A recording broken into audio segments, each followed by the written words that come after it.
The air inside Thorne's bioengineering lab hung heavy, a metallic tang of ozone and burnt insulation clinging to the stillness. My boots crunched on shattered glass and pulverized plaster, each step a small violation of the crime scene's fragile integrity. The building itself, a brutalist concrete monolith nestled discreetly within a sprawling corporate campus, had taken the blast with surprising resilience, but its inner sanctum had not. What remained of Dr. Aris Thorne's workspace was a testament to controlled devastation. "Looks like a pressure vessel rupture, or maybe a reaction chamber failure," the lead detective, a burly man with a perpetually furrowed brow, stated, his voice echoing in the cavernous space. He gestured vaguely towards a collapsed section of wall where a sophisticated bioreactor once stood. "Preliminary reports suggest a catastrophic accident. Or, given Thorne's reclusive nature and the high stakes of his research, a deliberate act of self-destruction." I didn't reply, my gaze already sweeping past the obvious, cataloging the nuances. The detective's assessment was the official line, the easy answer. My job was to find the difficult ones. The lab was a war zone of advanced technology, twisted conduits, melted plastic casings, and the skeletal remains of what were once precision instruments. But it wasn't random. The blast pattern, while widespread, seemed to originate from a specific point, yet the force hadn't propagated symmetrically. It was like a fist had punched through the center, but the ripple effects were strangely attenuated in some directions, amplified in others. The body of Dr. Aris Thorne lay slumped against a reinforced workstation, a dark, still silhouette amidst the white dust and debris. He was burned, his clothing fused to his skin in places, but not vaporized as one might expect from a direct, uncontained explosion of that magnitude. His posture was unsettlingly passive, his head lolled to the side. No signs of struggle, no frantic attempt to escape. That alone raised a flag. A man of Thorne's intellect, working with highly volatile materials, would have contingency plans, emergency protocols. His stillness felt too complete. "Forensics team has secured the perimeter," a colleague reported, adjusting her respirator. "We're starting grid sweeps.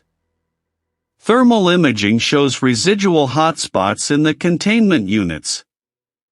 I nodded, moving closer to Thorne's remains. The initial responders had done their job, marking evidence, documenting the scene. I knelt, ignoring the acrid smell that permeated my mask. The detective had mentioned suicide, but I saw no weapon, no obvious detonator that Thorne himself could have triggered. If it was an accident, why the specific pattern of destruction? My eyes traced the scorch marks on the polished steel floor. They radiated outwards from the center of the room, fanning like a dark flower. But as I followed one particular tendril of blackened carbon, it veered unexpectedly. It led not to a melted piece of equipment, but to a small, isolated section of a reinforced workbench. On its surface, partially obscured by a fallen monitor, sat a specialized cryo-chamber, its thick glass casing miraculously intact. Miraculously, but not untouched. A faint, almost ethereal burn mark marred the surface of the glass, a hairline scar barely visible against the pristine material.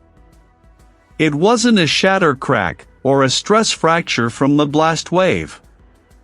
It was a precise, almost surgical incision of heat, narrow as a strand of hair, tracing a perfect, minute arc across the cryo-chamber's thick wall. I pressed a gloved finger to the mark. It felt smooth, as if the glass had been briefly vaporized and then instantly resolidified. A general explosion would have either shattered the chamber or left a diffused heat signature, a hazy film of soot.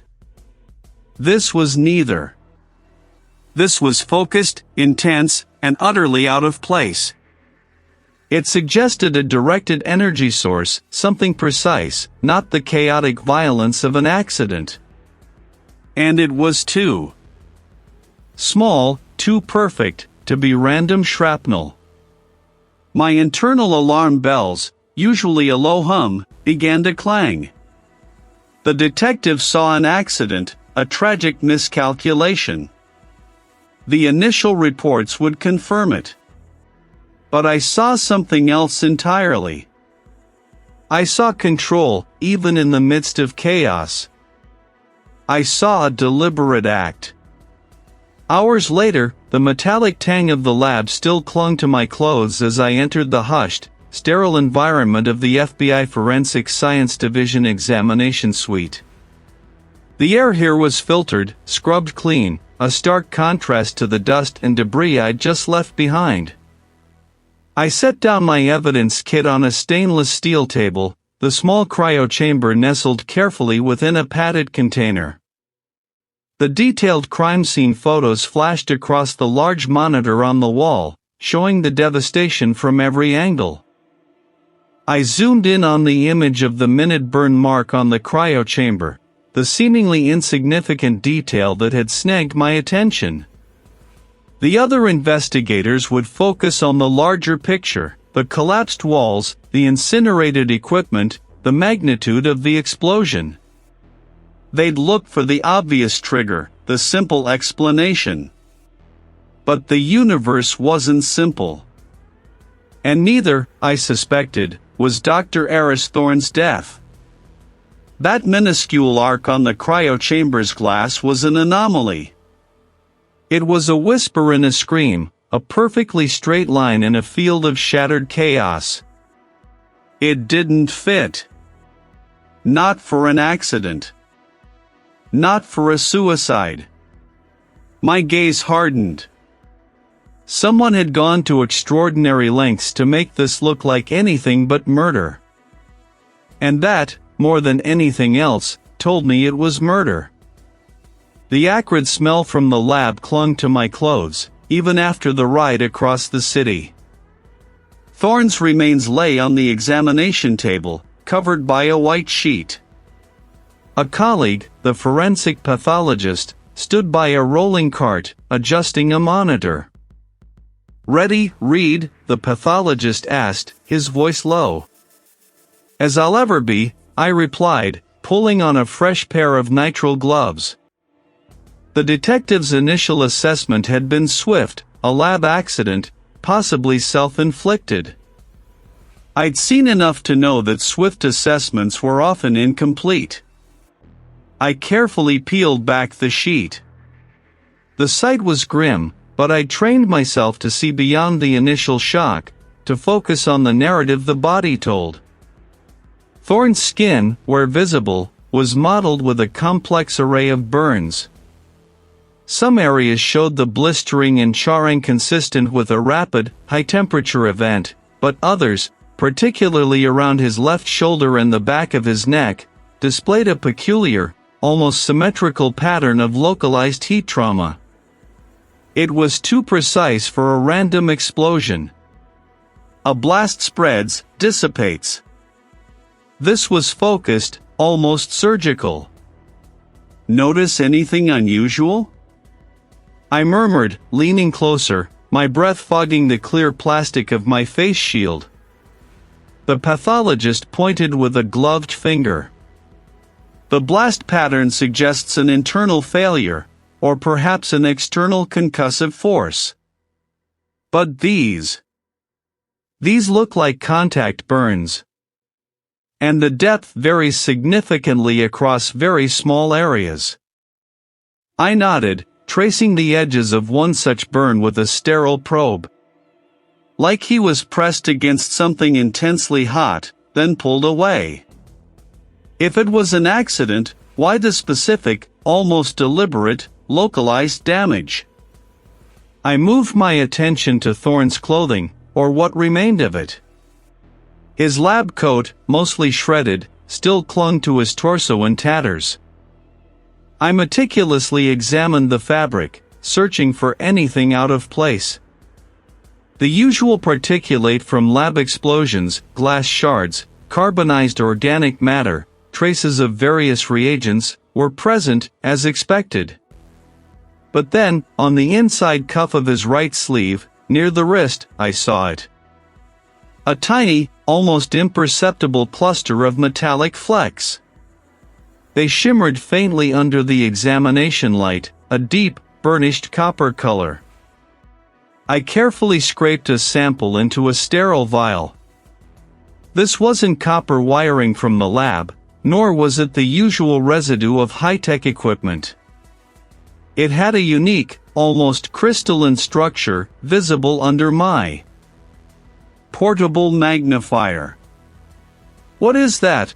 the pathologist asked, peering over my shoulder. "I don't know," I admitted, a knot tightening in my stomach. "But it's not part of the lab's known inventory. And it's not consistent with the explosion's debris. It's too specific, too concentrated right here." The flecks were embedded in the fabric, not merely resting on it. It suggested contact, perhaps even a struggle, with something containing this material. This was the first solid crack in the accident theory. My gaze drifted to Thorne's hands. His fingernails were clean, clipped short, no signs of defensive wounds. I collected another sample, a skin scraping, for further analysis. A chemical reaction? Or something else entirely? The examination continued for hours, each minute peeling back another layer of the official narrative. The internal injuries were consistent with a powerful blast, yes, but the external markers, the specific burn patterns, the metallic flecks, the faint discoloration, they whispered of something far more complex. Thorne hadn't just been standing there when an experiment went wrong. He had been acted upon. Later that day, back in my office, the scent of antiseptic still clinging to me, I reviewed the initial interviews conducted by the lead investigator. My suspicions, once nascent, were now solidifying into a grim certainty. This wasn't an accident. The investigator had flagged two individuals, both intimately connected to Thorne's world. The first was a rival scientist, a Dr. Silas Vance. The interview transcript painted a picture of thinly veiled contempt and professional jealousy. Vance, described as brilliant in his own right, had been competing with Thorne for years, particularly over the same grant funding and recognition for similar bioengineering breakthroughs. The investigator's notes mentioned a recent, heated exchange between them regarding Thorne's secretive final project. Vance had reportedly accused Thorne of intellectual theft, of leveraging proprietary research for his own gain. Motive, professional ambition, perhaps even desperation. The second person of interest was Maya, a former research assistant who had worked closely with Thorne for nearly 5 years before abruptly leaving his team 6 months prior. Her interview was less combative but more revealing in its undertones. The investigator noted her resentment, her feeling of being exploited, and how Thorne had allegedly refused to credit her on several key papers, essentially stifling her own career progression within the competitive academic landscape. He had the access, the intimate knowledge of his lab, and a clear, simmering grievance. Motive, bitterness, a desire for retribution, or perhaps to finally claim credit for her perceived stolen work. The unique metallic flecks, the precise burns, the subtle green stain. They were anomalies, threads that didn't belong in the tapestry of a simple accident. And now, I had two distinct, plausible figures who had reasons to unravel Thorne's life.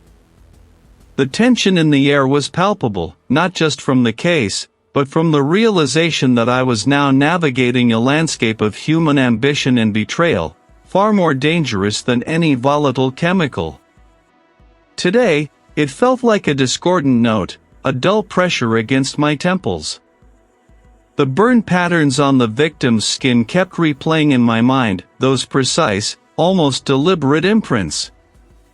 An accident, a miscalculation, the notion withered with every review of the preliminary findings. I sat before a bank of high-resolution monitors, the main screen displaying a labyrinthine directory tree from Dr. Thorne's primary research server. The lead digital forensics analyst, a quiet woman with sharp eyes and even sharper programming skills, had managed to bypass the lab's formidable encryption. She'd laid out a digital breadcrumb trail leading straight to Thorne's most sensitive projects. "We're looking at the core of his work here, Reed," the analyst stated, his voice low, almost reverent as he gestured to a folder labeled Project Chimera. "Genetic sequencing, advanced vector delivery systems. The kind of stuff that could eradicate a disease or wipe out a population." My stomach tightened. Thorne wasn't just a bioengineer, he was playing God, or at least, the architect of humanity's future. The implications of his research, whether for global health or bioweaponry, were staggering. I navigated through files, a dizzying array of data logs, experimental results, and molecular schematics. Each document was a dense thicket of information, but I wasn't looking for scientific breakthroughs. I was looking for anomalies. My fingers danced across the keyboard, pulling up checksums, comparing file creation dates with modification timestamps, cross-referencing access logs. That's when I saw it.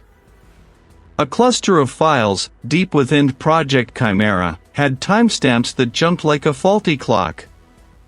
A file created at 14 hours 32 minutes and 1 second, modified at 14 hours 32 minutes and 5 seconds, and then accessed again at 14 hours 31 minutes and 58 seconds. Impossible. My gaze sharpened. This wasn't a system error. This was deliberate. "Pull up the access logs for these files," I instructed the analyst, pointing to the screen. "Specifically, look for any non-Thorne IDs or remote access attempts within the last 72 hours before the incident."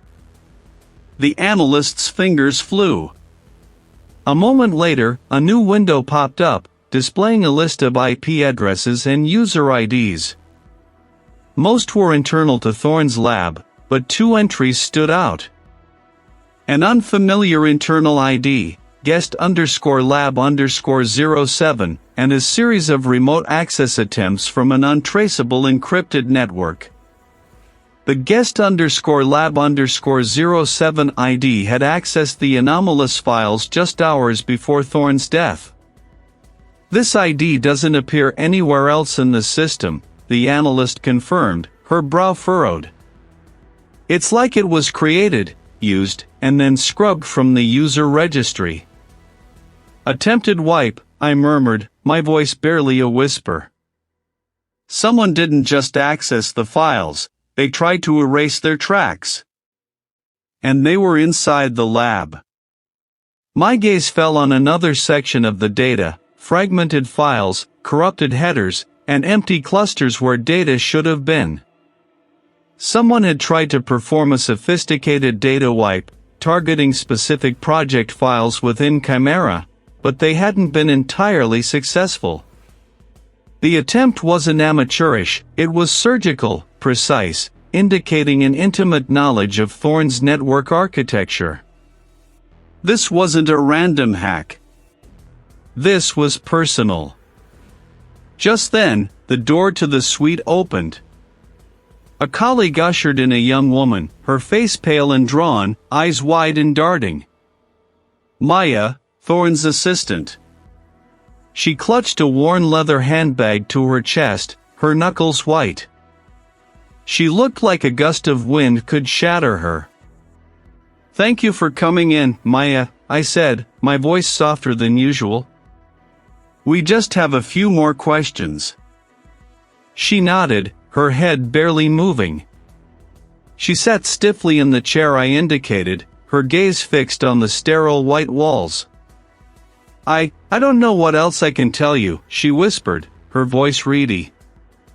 "Dr. Thorne's research," I began, carefully. "Did he ever express concerns about its security? About anyone trying to gain access?" Maya flinched, her eyes finally meeting mine, a flicker of raw fear in their depths. He changed the lab's security protocols constantly.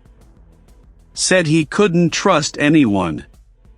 He started pulling all-nighters, sleeping on the couch in his office. He said he felt watched. Like someone was always just outside his peripheral vision, waiting. "Waiting for what, Maya?" I pressed, leaning forward slightly. She shook her head, a single tear tracing a path down her cheek. "He wouldn't say. Just that they were closing in. That they wanted his work.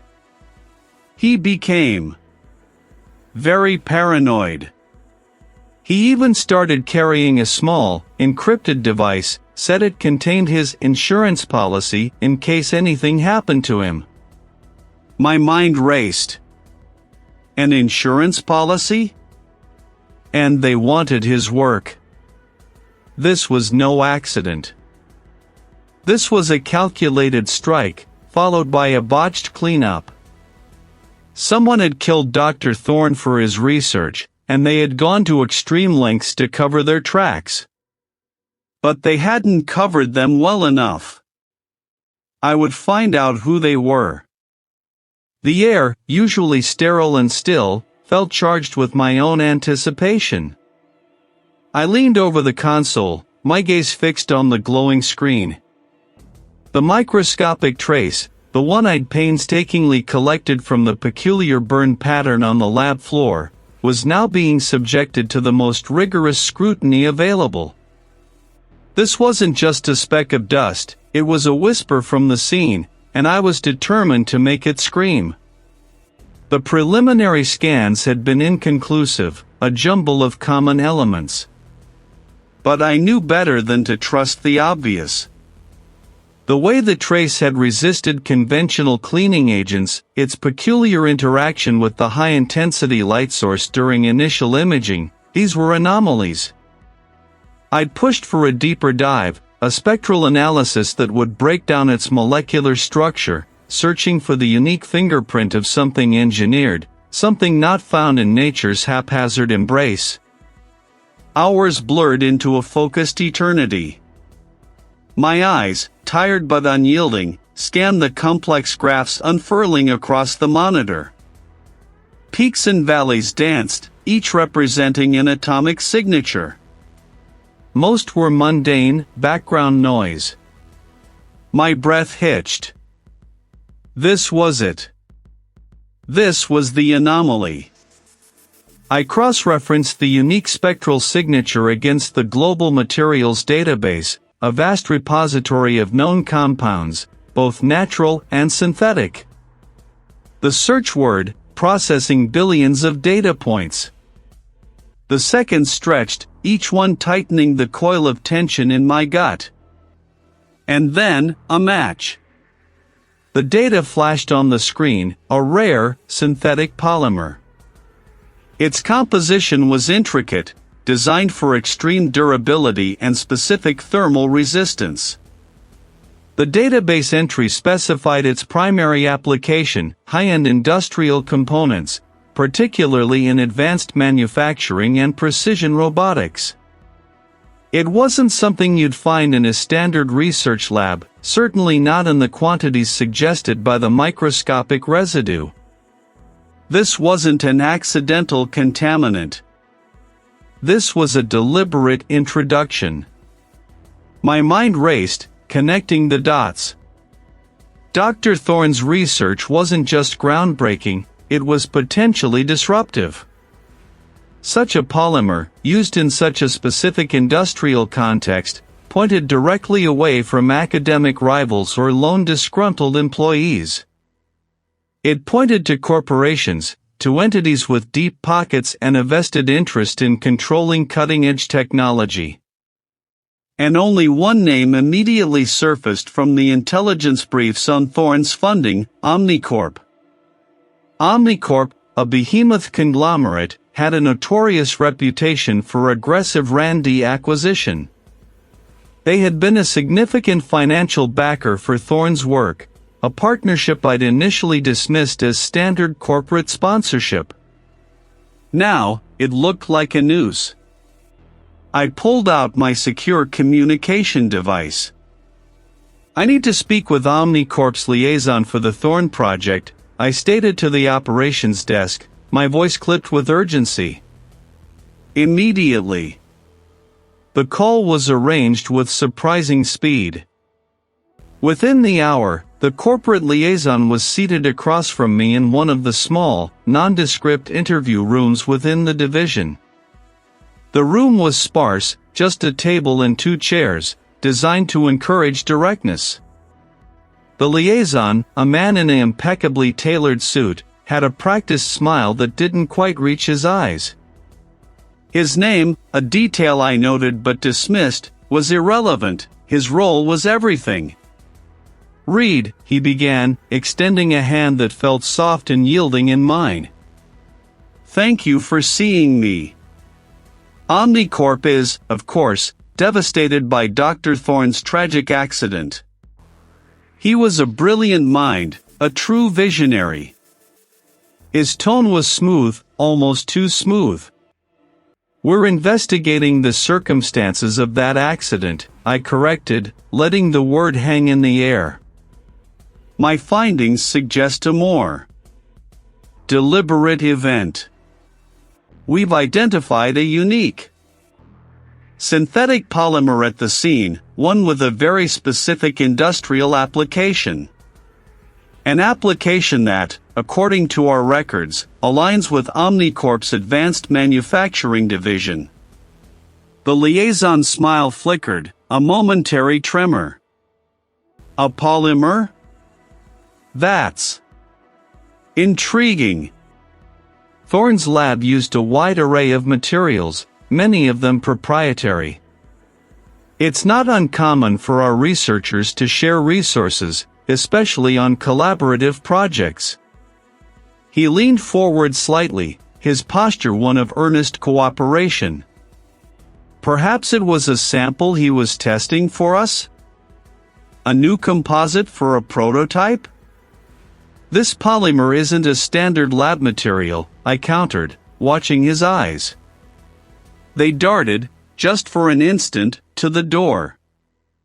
"It's designed for extreme conditions, for components that would be integral to, say, a high-security entry system, or perhaps a specialized robotic arm. Something requiring incredible resilience and a specific thermal signature when exposed to extreme heat." He paused, a beat too long. "I see. Well, Omnicorp certainly develops many such materials. Our R&D is extensive.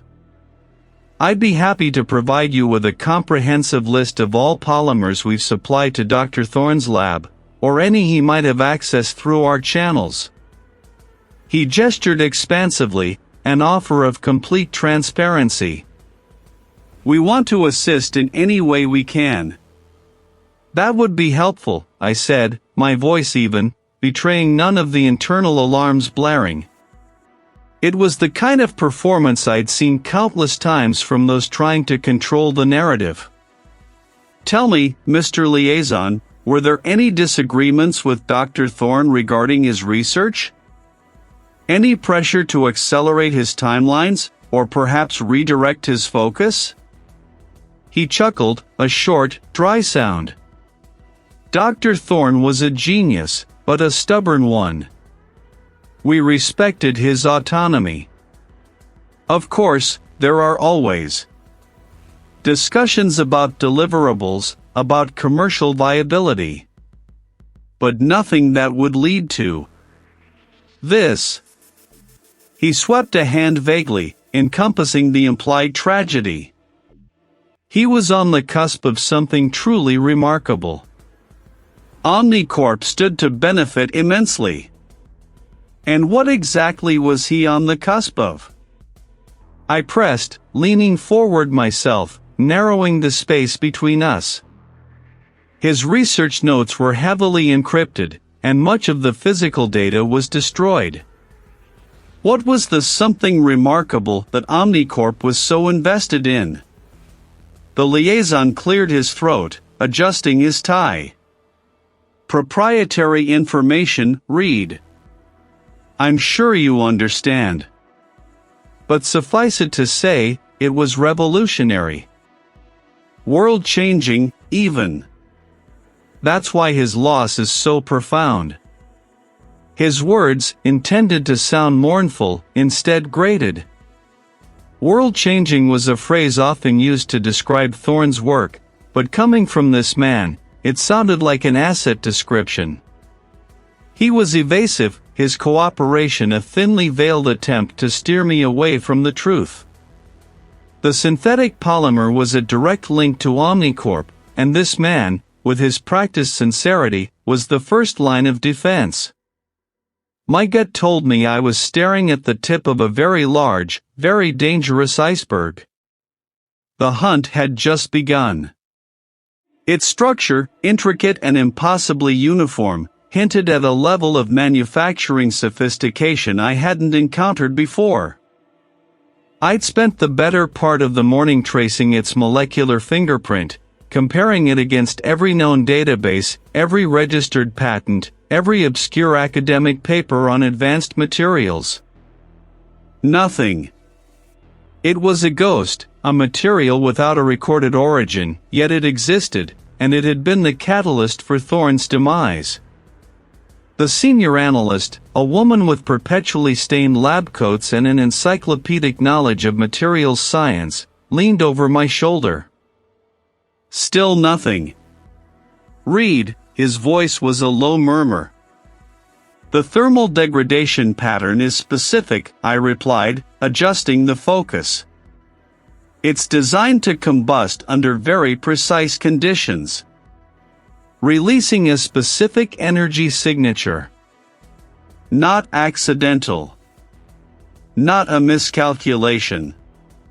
So, engineered failure, she concluded, her brow furrowed. That's a new one. Engineered murder, I corrected, the words tasting like ash. Someone knew exactly what they were doing. They made sure it looked like an accident. I spent another 2 hours dissecting the polymer's properties, cross-referencing its burn residue with other samples from Thorne's lab. The more I learned, the more an unsettling clarity emerged. This wasn't just a material, it was a weapon, designed for a singular, destructive purpose. Thorne's research wasn't just world-changing, it was world-defining, and someone had killed him to control it. Leaving the FBI facility later that evening, the city's pulse felt different, more insistent. The setting sun bled across the horizon, painting the sky in violent streaks of orange and purple. I navigated my sedan through the usual rush-hour snarl, my mind still replaying the polymer's crystalline structure. The data was whispering a name, a company, a technology that was either years ahead of its time or deliberately hidden. I was turning onto a less trafficked side street, heading towards my apartment, when the world lurched. A heavy-duty transport truck, moving far too fast for the narrow lane, swerved violently into my lane. Its horn blared, a guttural roar, but it wasn't a warning, it was an accusation. The sheer bulk of it filled my rearview mirror, then my side window, a wall of grimy metal bearing down on me. There was no time to think, only to react. I wrenched the steering wheel hard, feeling the tires shriek against the asphalt, my car scraping against the concrete barrier separating the street from a construction site. The impact shuddered through the chassis, a sharp, metallic groan, but the barrier held. The truck roared past, a blur of dark green, disappearing around the next bend without slowing. My breath hitched, ragged and shallow. My hands, white-knuckled, gripped the steering wheel. That wasn't an accident. The truck hadn't been swerving, it had been aiming. The driver hadn't even hesitated. Someone was watching me. Someone wanted me gone. The incident was a stark, physical manifestation of the invisible pressure I'd been feeling. A faint, almost imperceptible scent of ozone and something sweet, like burnt sugar. It wasn't the usual sterile smell of the sweet. My custom-built spectrometer, a piece of equipment I calibrated weekly, was subtly misaligned. The tiny scratch on the side of its housing, which I'd put there myself weeks ago as an identifier, seemed fainter, almost polished. And the small, hand-drawn diagram of the polymer's unique molecular chain, which I'd left tucked under my keyboard, was now neatly centered on top of it. Someone had been in my space. Not just anyone, but someone who knew how to leave minimal trace, someone who knew what to look for, and someone who knew my habits well enough to replace things almost perfectly. They hadn't taken anything obvious, but they had left their mark. A message. The truck, the breach of my personal lab, it was a pattern. The stakes had just been raised, and I was clearly treading on dangerous ground. I needed to talk to Maya.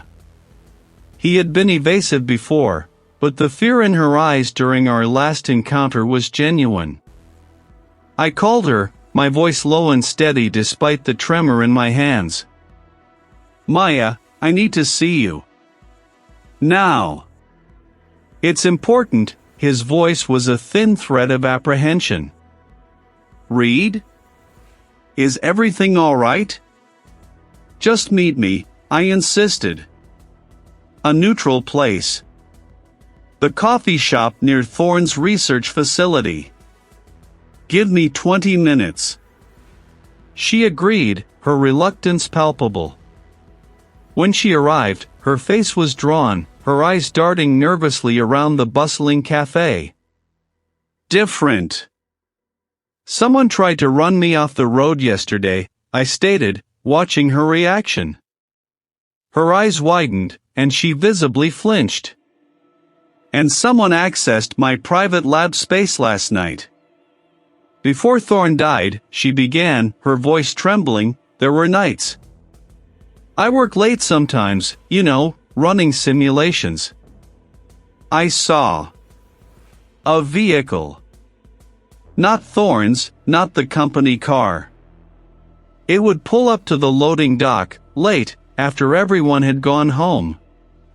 Who was it? I asked, my voice barely audible above the cafe's. Din. She shook her head, a tear tracing a path down her cheek. I never saw a face. The windows were tinted. But I saw them go in. To the lab. Not through the main entrance, but through the service access. Before it happened. I thought nothing of it at first. Maybe Thorne had a late-night delivery, or a specialized repair, but then he was gone. I got scared, Reed. Really scared. Did you notice anything else? Anything specific about the individual? Build? How they moved? She squeezed her eyes shut, trying to recall. Tall. Lean. Confident stride. It was unnerving. Like they belonged there, but didn't want to be seen. A tall, lean figure, confident and unseen. Someone intimately familiar with the lab's intricacies, the service access, the specific code. Someone who could orchestrate a sophisticated murder and leave a polymer without a trace. My eyes, gritty from hours of staring at backlit screens, scanned lines of code and data logs that scrolled endlessly across the monitors. This wasn't the chaotic aftermath of a crime scene, but a digital reconstruction, a ghost in the machine. I was tracing the invisible footsteps of a killer, not through dust and debris, but through timestamps and overridden protocols. The first phase of my digital deep dive targeted the lab's environmental control systems.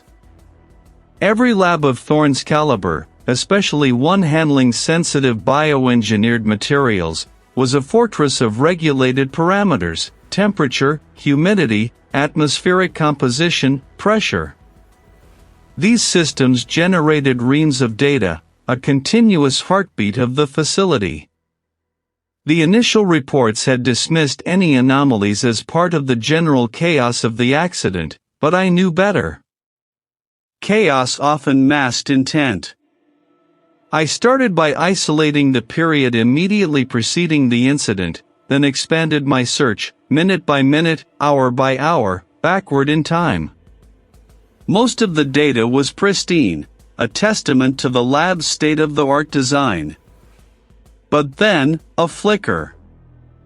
A subtle, almost imperceptible oscillation in the atmospheric carbon levels, followed by a fractional drop in humidity. It was so small, so gradual, it would have been dismissed by any automated alarm as sensor drift. But it wasn't drift. It was a signature. I pulled up the historical data for the past 6 months. No previous fluctuations of this specific type. This wasn't a malfunction, it was a deliberate, controlled alteration. I magnified the timeline, slowing it down to fractions of a second. The carbon spike occurred precisely as the lab's primary air filtration system registered a momentary, unexplained dip in its operational efficiency. Not a failure, but a reduction. As if a bypass had been momentarily engaged. Next, I shifted my focus to the operational logs of Thorne's bespoke research equipment. The bioreactors, the atmospheric containment units, the various spectroscopic analyzers, each had its own internal diagnostics and command history. I cross-referenced the environmental shifts with the equipment logs. That's when the true picture began to emerge, chilling in its precision.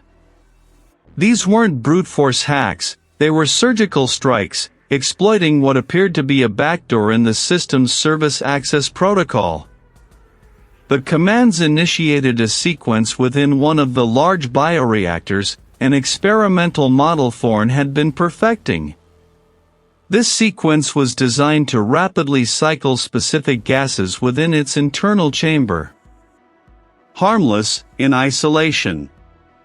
But not in tandem with the atmospheric manipulation.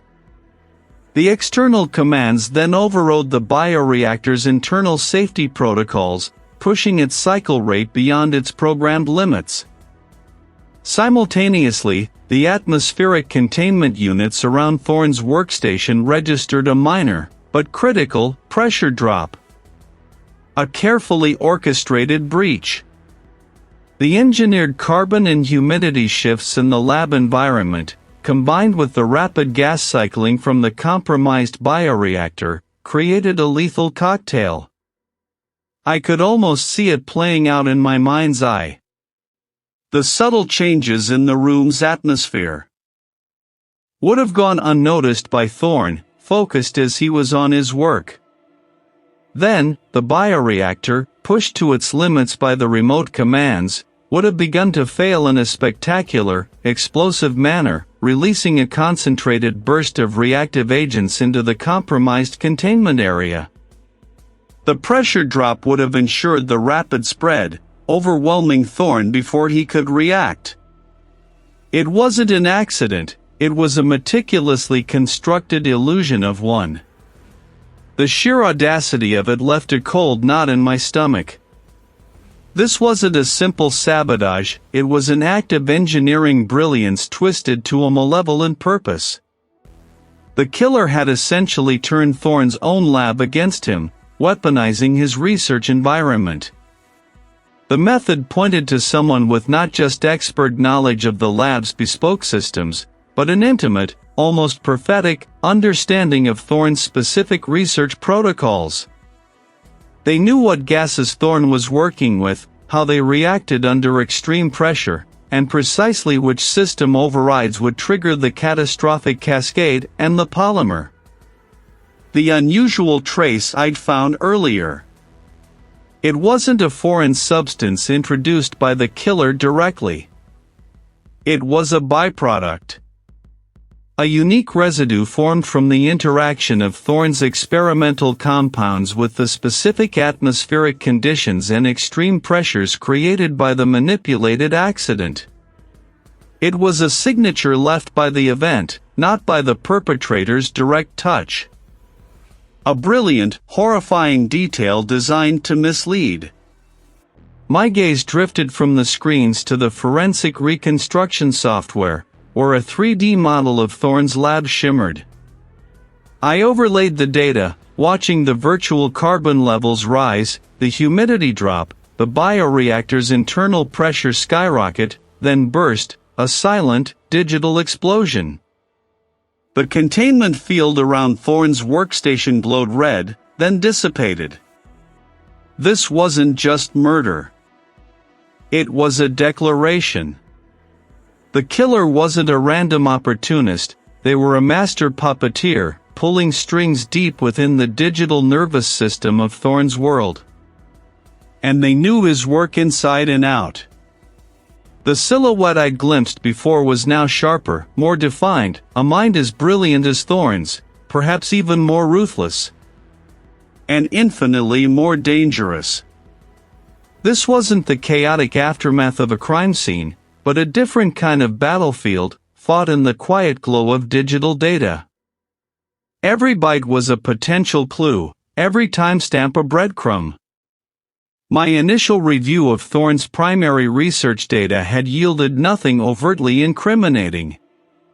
It was all brilliant, cutting-edge, but devoid of any smoking gun that screamed murder. If the killer had wanted to steal the research, they had done a remarkably poor job of it. The main bulk of Thorne's work remained intact, albeit corrupted in places by the lab incident. This fact gnawed at me. The sheer complexity of the setup, the staged accident, the precise manipulation of environmental controls to obscure the true cause of death, felt like overkill for a simple intellectual property heist. Why go to such elaborate lengths if the goal was just to acquire the data? The more I replayed the scene in my mind, the more a different motive began to crystallize. The killer hadn't just taken Thorne's work, they had destroyed Thorne. And not just Thorne, but the integrity of the lab, the very possibility of his research continuing. This wasn't about stealing a finished product. It was about preventing its completion, or, more critically, its public release. I leaned back, rubbing the bridge of my nose. No, I muttered to the empty room, the sound swallowed by the ambient hum. This isn't just about theft. This is about silencing him. If Thorne was silenced, what was he about to say? What was he about to do? The question reoriented my entire search. I wasn't looking for evidence of stolen research anymore. I was looking for Thorne's final message, his hidden fear, his last, desperate attempt to communicate something he believed was too dangerous to be kept secret. I refocused on the secondary storage devices, the backups, the personal logs. These were often overlooked by less thorough perpetrators, or assumed to be inconsequential. Thorne was a meticulous individual, he wouldn't leave anything to chance. He would have a contingency, a failsafe. Hours bled into each other. The glowing green cursor on the terminal screen was my only companion. The screen showed directories, subdirectories, endless lines of file names. Nothing. Then, a flicker. A tiny anomaly in the file system table of a seemingly innocuous external drive, labeled Project Alpha Delta Backup. It was a sector marked as unused, but its checksum didn't quite match the expected zero-fill pattern. A ghost in the machine. My pulse quickened. This was it.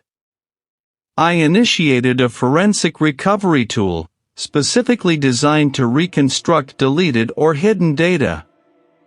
The process was slow, agonizingly so.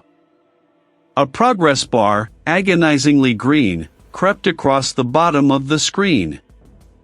I watched, barely breathing, as the tool worked its way through the fragmented data, piecing together what Thorne had so carefully concealed. And within it, a single, heavily encrypted file, omnicorp_ethics_violation.enc. A chill snaked down my spine, colder than the air conditioning in the suite. Omnicorp. The corporate giant known for its aggressive expansion into bioengineering, the same entity that had funded several of Thorne's early projects. The pieces were starting to slot into place, forming a picture far more sinister than I'd initially imagined. The encryption was formidable. Thorne had not wanted this found. It wasn't a simple password or a common algorithm. It was a multi-layered, proprietary system, likely something he'd developed himself. I spent the next 2 hours cycling through various decryption techniques, employing a suite of specialized software. Each failed attempt was a punch to the gut, a reminder of the killer's meticulousness, but also of Thorne's determination to keep this secret safe until he was ready to reveal it. Finally, after a particularly aggressive brute force attack combined with a heuristic analysis of Thorne's known coding patterns, a window popped up, displaying the message, "Decryption successful." The file opened. It wasn't a dense scientific paper, but a series of journal entries, raw and unfiltered. Thorne's voice, clear as day, spoke from the digital page. October 14th, the first entry read. My initial concerns have escalated. The funding from Omnicorp for Project Chimera was never just a grant for my independent research. It was a thinly veiled attempt to funnel resources into a parallel initiative, one they've kept strictly compartmentalized. I scrolled down, my eyes devouring the text. November 3rd. I've gained access to some of their internal communications, through an unsecured channel I discovered by accident. They are developing a bioweapon, a targeted pathogen, using principles derived directly from my early work on cellular regeneration.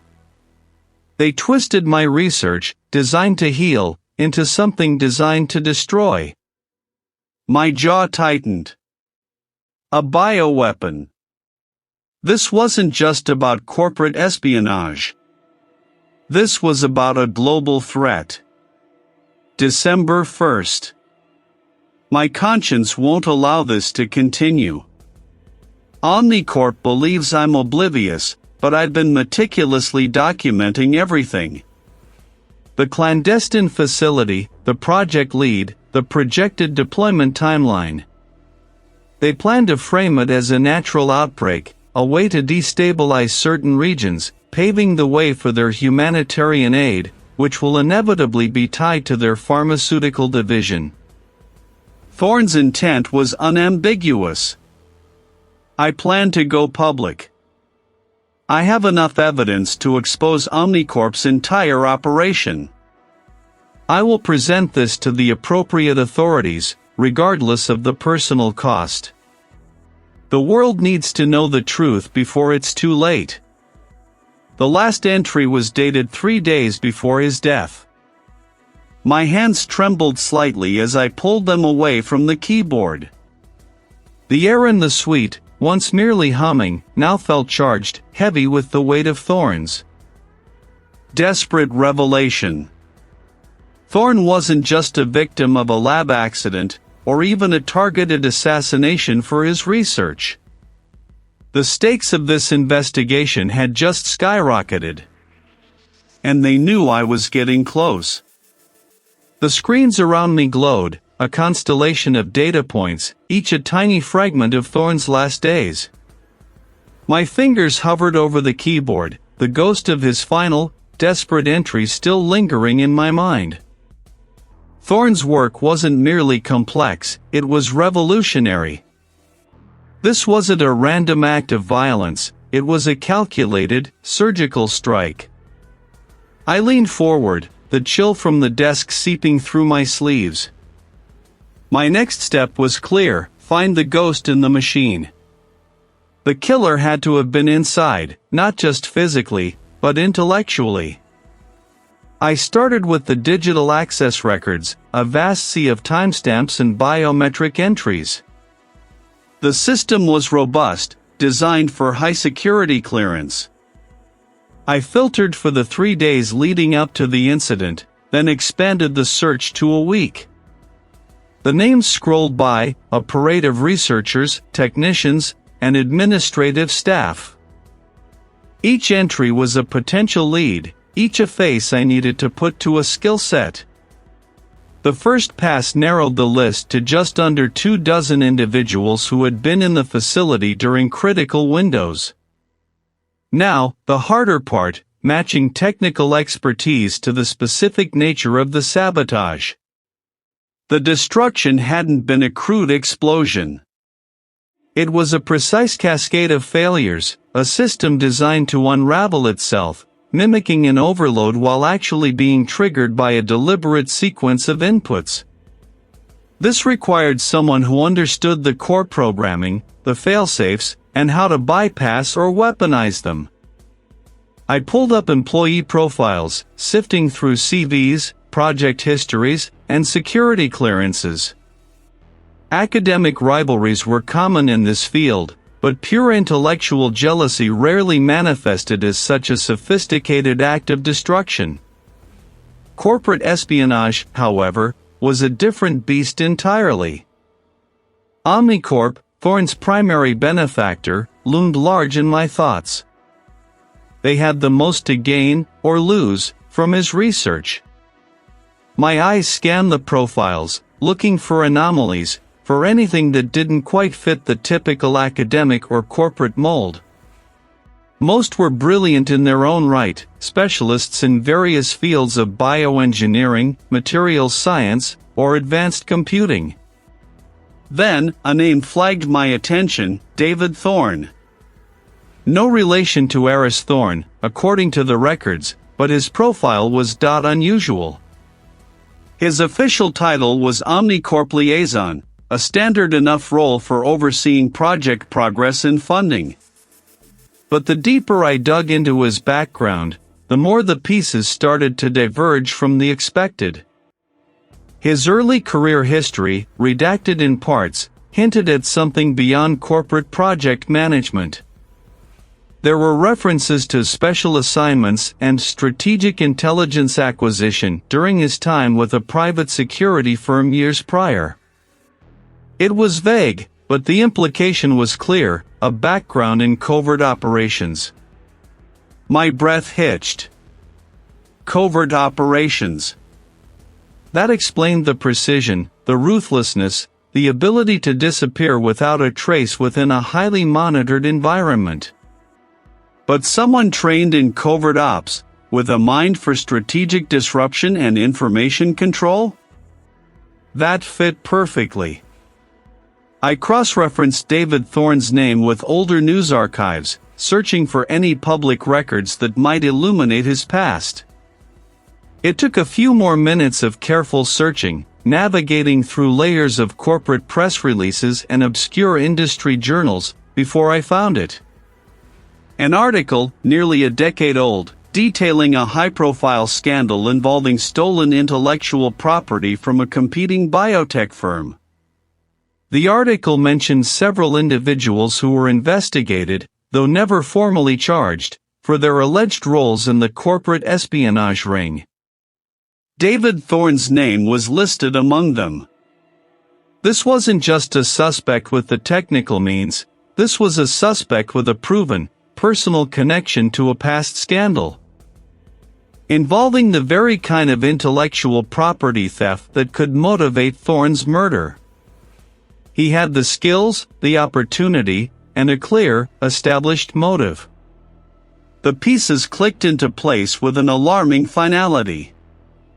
Aris Thorne's desperate revelation, the sophisticated sabotage, the meticulous cover-up, it all pointed to an inside man, someone intimately familiar with the system, yet operating outside its moral boundaries. The game had just changed.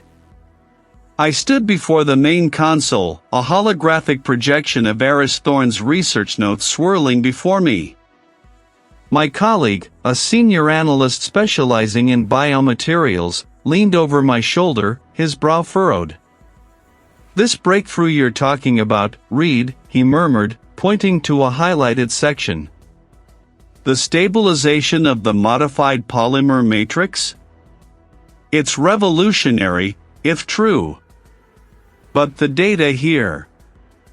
It's incomplete. Fragmented."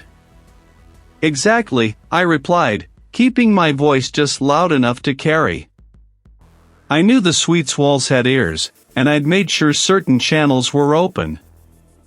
Aris Thorne was on the verge of perfecting it. And now, my team believes we've found the missing piece. A residual signature, remarkably stable, even after the thermal event. It's the key, I think, to understanding the full scope of his work. Potentially, even replicating it. I watched the analyst's reflection in the glass of the console, seeing his eyes widen slightly. He'd relay this, of course. It was an irresistible piece of gossip, a scientific bombshell, especially for anyone intimately familiar with Aris Thorne's unfinished symphony. The bait was set.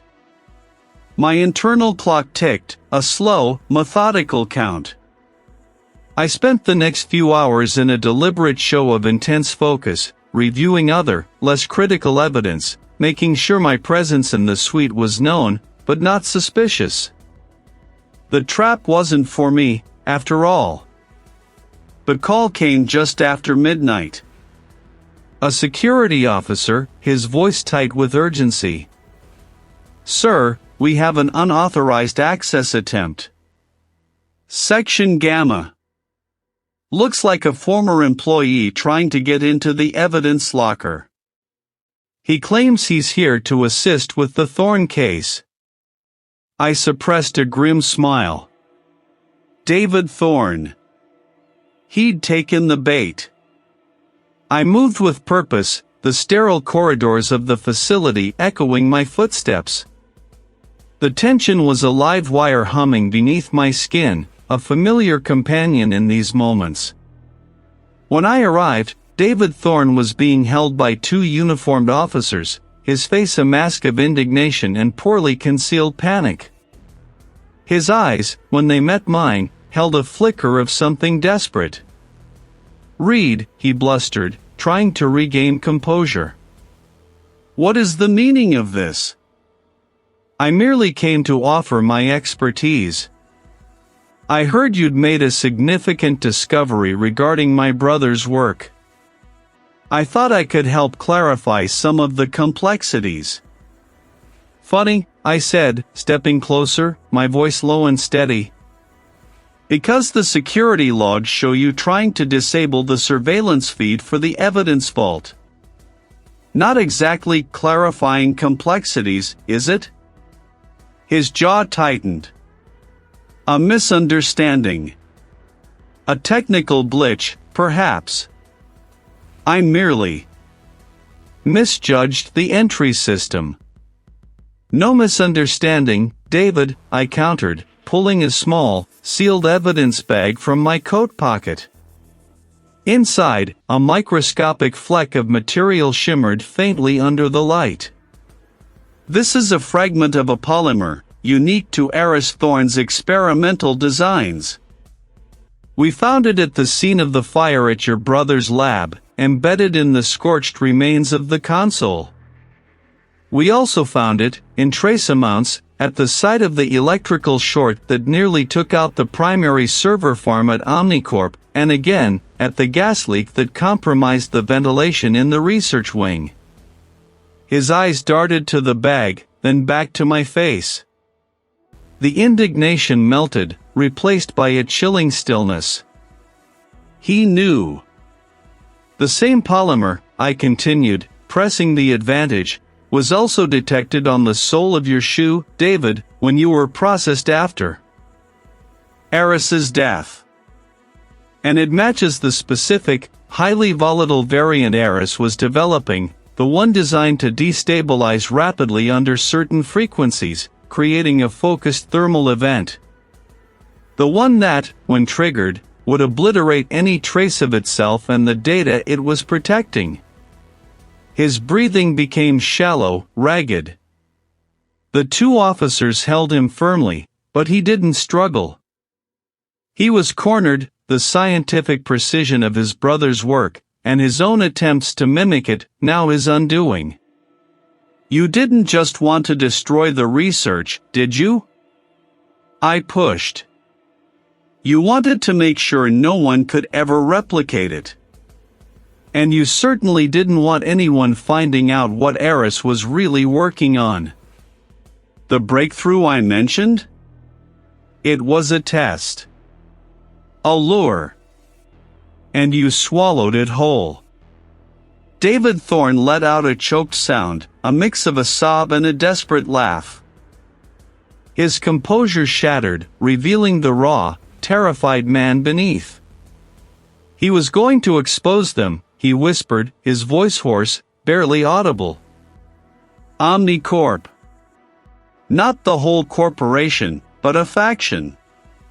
A deep project, hidden. They were developing bioweaponry, targeting specific genetic markers. Aris found out. He threatened to go public, to dismantle their entire operation, to leak everything. Bioweaponry. The stakes had just escalated beyond anything I had initially conceived. They approached me, David continued, his words tumbling out, a torrent of confession. They offered me a position, a future, if I could neutralize Aris. A tragic, self-inflicted end to a brilliant but unstable mind. They gave me the schematics, the frequencies, the polymer. They knew Aris's lab, his security, his habits. They knew everything. He looked up at me, his eyes pleading, desperate for some sliver of understanding, perhaps even absolution. I loved my brother, Reed. But he was going to destroy everything. Our legacy. My future. He was too righteous. They said he was a liability. I just did what I was told. This wasn't just about a murder anymore. It was about a conspiracy, a dangerous secret that had cost one brilliant man his life, and now threatened to unravel far more. The weight of David Thorne's confession, the dark implications of Omnicorp's hidden agenda, settled over me. This wasn't just about a murder anymore. It was about a conspiracy, a dangerous secret that had just been dragged, kicking and screaming, into the harsh fluorescent light.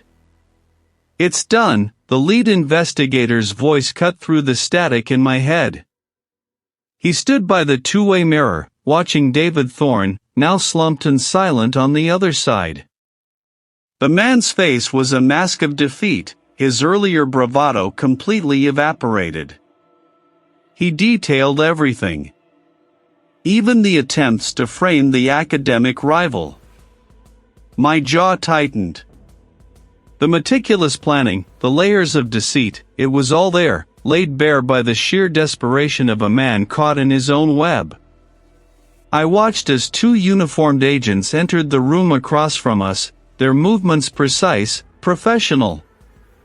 They didn't speak, simply approached David Thorne, one indicating his hands, the other producing a set of restraints.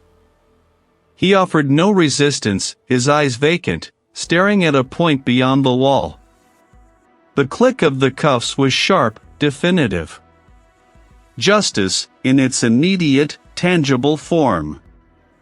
But the relief was fleeting, quickly overshadowed by the enormity of what David Thorne's testimony truly meant. This wasn't just a lone actor's desperate ploy.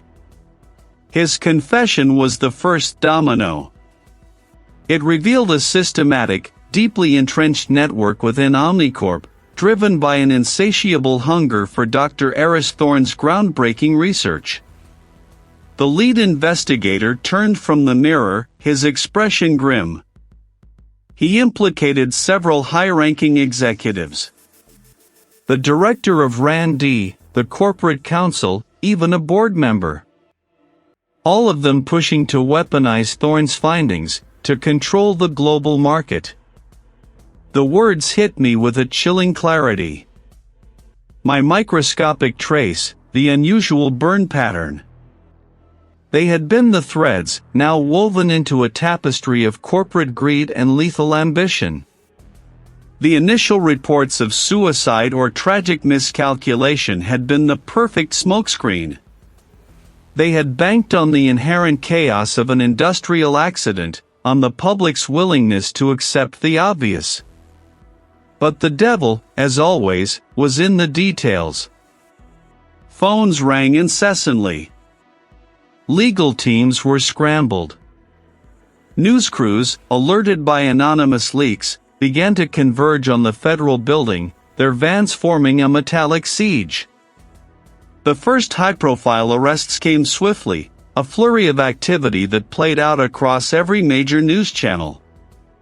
Omnicorp executives, their faces strained, were led away in handcuffs, their carefully constructed public images crumbling in real time. I watched a snippet on a colleague's tablet, a seasoned news anchor, her voice laced with outrage, detailing the allegations. The public's shock was palpable, a collective gasp echoing across the airwaves. The debate ignited instantly: should such potentially world-changing research even exist? Who had the right to control it? My phone buzzed with a call from the director, his voice terse. "Read, excellent work. But this is far from over. The international community is already circling. Governments, rival corporations, even private entities, they all want a piece of Thorne's research. We're talking about global implications here." I knew it. The very foundation of Dr. Thorne's work, the promise it held for humanity, was now a dangerous prize. It wasn't a matter of if it would be exploited, but by whom. I walked over to my workbench, the familiar scent of chemicals and cleaning agents a grounding comfort. My tools lay scattered, evidence bags stacked neatly. The microscopic traces, the burn patterns, the digital footprints, they had all pointed here. To this moment. A small victory, perhaps, but the war for control of Dr. Thorne's legacy had just begun. My determination, honed by weeks of relentless pursuit, hardened further. The immediate danger was contained, the killer apprehended. But the wider implications, the future of Aris Thorne's groundbreaking research, hung in a precarious balance, a beacon of hope and a harbinger of potential global conflict. My role, I realized, was far from over. This wasn't just about justice for Aris Thorne anymore, it was about safeguarding the very future his work represented. Dr. Thorne's work, that dangerous prize, sat at the precipice of a new era, and the fingerprints of its intended exploiters were now undeniable. I stood by the stainless steel counter, the faint hum of the ventilation system a steady counterpoint to the thrumming in my own ears. On the analytical table before me, a few final pieces of evidence lay neatly catalogued: the encrypted data drive, now fully decrypted. Its contents laid bare, the schematics for a prototype manufacturing facility, chillingly detailed, and the formal statement from the arrested party. A document that read like a confession and a manifesto rolled into one. The capture had been swift, almost anticlimactic after weeks of meticulous, painstaking work. Once we'd pieced together the fragments of the burn pattern, linked the microscopic trace to the unique compound in the killer's private lab, and then traced the funding for the illicit facility, the net had closed. The lead investigator had called me directly, his voice tight with relief and something else, a shared weariness. The colleague, a former academic rival of Thorne's, had offered no resistance, only a chilling, calm declaration of their intent to accelerate human evolution. My gaze fell upon the schematics. This wasn't merely about stealing Thorne's research for profit or academic glory. This was grander, more terrifying. The killer hadn't just wanted the data, they had envisioned mass production, a widespread application of Thorne's bioengineering breakthroughs, but without any of the ethical safeguards Thorne himself had painstakingly built into his work. The accelerated human evolution was a euphemism for unregulated genetic manipulation, a complete disregard for the unpredictable consequences on a global scale. This was the true discovery, the final, horrifying piece of the puzzle, not just who killed Thorne, but why they killed him and what they intended to do with his legacy. I ran a thumb along the cool metal edge of the counter. The air in the suite, usually a sterile blend of ozone and cleaning agents, felt heavy, charged with the weight of that ambition. We had stopped a murder, yes, but we had also stumbled upon a nascent plan that could have reshaped the future in a profoundly dangerous way. Thorne had understood the immense power he was wielding, the responsibility it entailed. His killer had seen only the power, the potential for control. This case had burrowed deeper than most. It wasn't just about the mechanics of a death, the trajectory of a bullet, or the specific poison used. It was about the very soul of scientific inquiry. Where did curiosity end and recklessness begin? What was the price of progress when it outstripped ethical consideration? These weren't questions I usually grappled with in the sterile confines of the lab, but Thorne's final project, and its attempted hijacking, forced them into stark relief. The personal toll was undeniable. The sleepless nights spent replaying the scene, the endless hours hunched over microscopes, the intellectual sparring with the lead investigator over interpretations of evidence, it all chipped away. My focus narrowed to a razor's edge, sacrificing personal time, blurring the edges of my own life. But then I would recall the almost imperceptible burn pattern, the single fiber, the faint trace of an unfamiliar compound. Those were my anchors.